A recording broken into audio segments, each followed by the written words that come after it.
Alexander the Great was born on July 20th, 356 BCE, in Pella, the capital of the ancient kingdom of Macedon. His father, King Philip II, was a renowned military leader who had united the fractious city-states of Greece under his rule. Alexander's mother, Queen Olympias, was a member of the royal family of Epirus, a neighboring kingdom. From a young age, Alexander was groomed for leadership, receiving the best education and training available. Alexander's relationship with his parents was complex.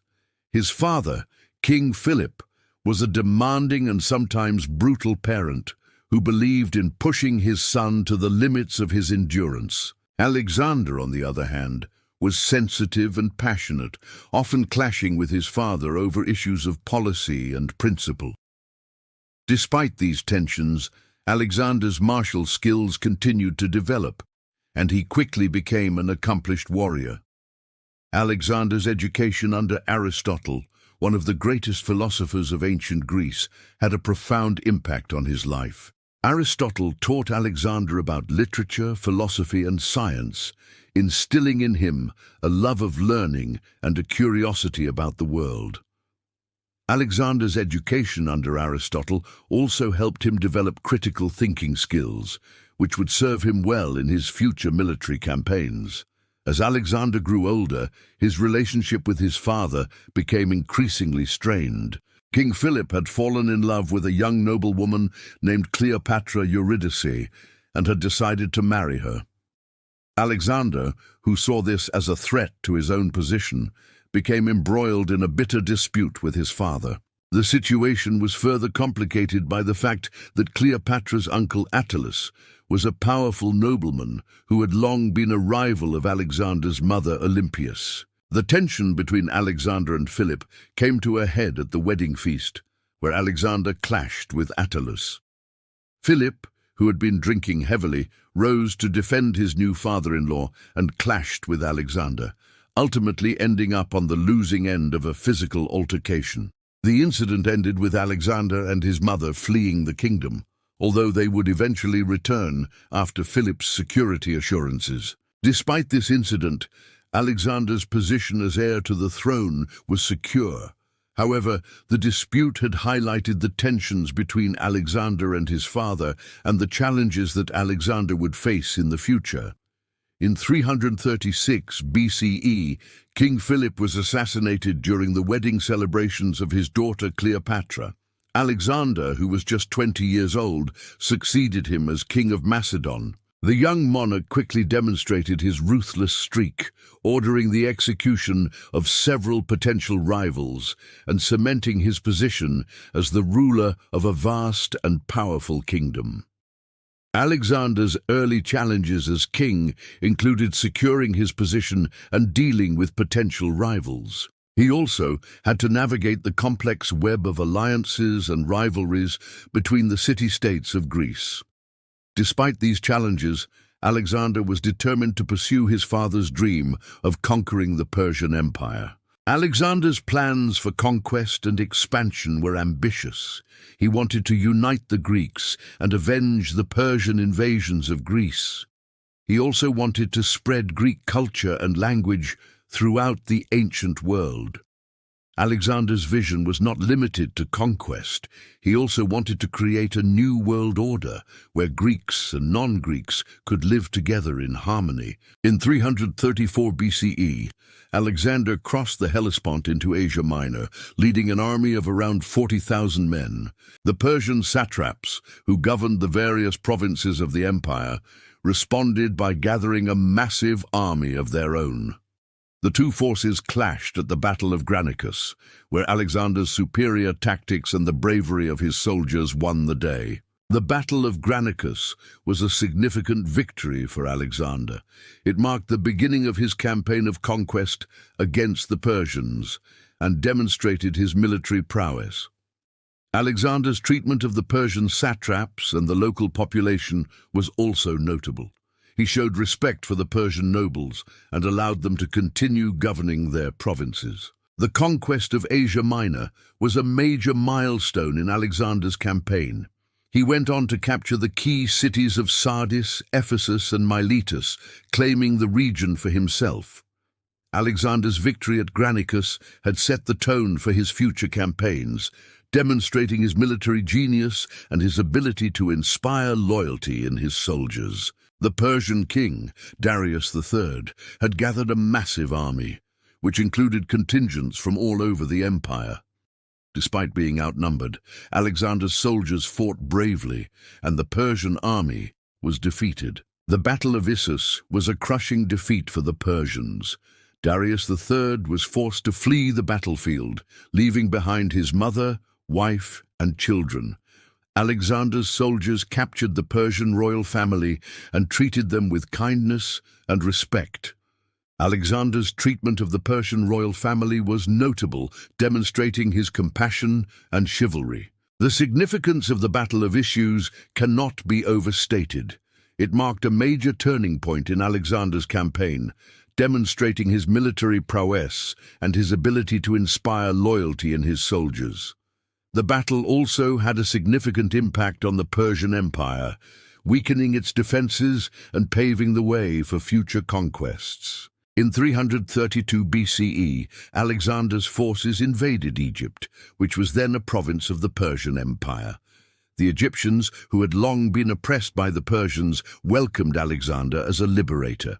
Alexander's campaign in Egypt was notable for its speed and efficiency, with the Egyptians offering little resistance. Alexander's founding of Alexandria was a significant event in history. The city was strategically located on the Mediterranean coast, and Alexander envisioned it as a major hub of trade and culture. Alexandria would go on to become one of the greatest cities of the ancient world, a center of learning and culture that would attract scholars and philosophers from all over the Mediterranean. Alexander's relationship with the Egyptian people was also notable. He showed respect for their culture and traditions and allowed them to continue practicing their religion. Alexander's role as a liberator was not limited to Egypt. He also freed other provinces from Persian rule, allowing them to govern themselves. In 329 BCE, Alexander's forces invaded Bactria, a province in modern-day Afghanistan. The local population, who were fiercely independent, resisted Alexander's rule, using guerrilla warfare tactics to harass his soldiers.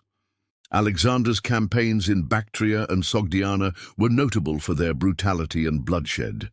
Despite the challenges he faced, Alexander remained a brilliant and innovative general.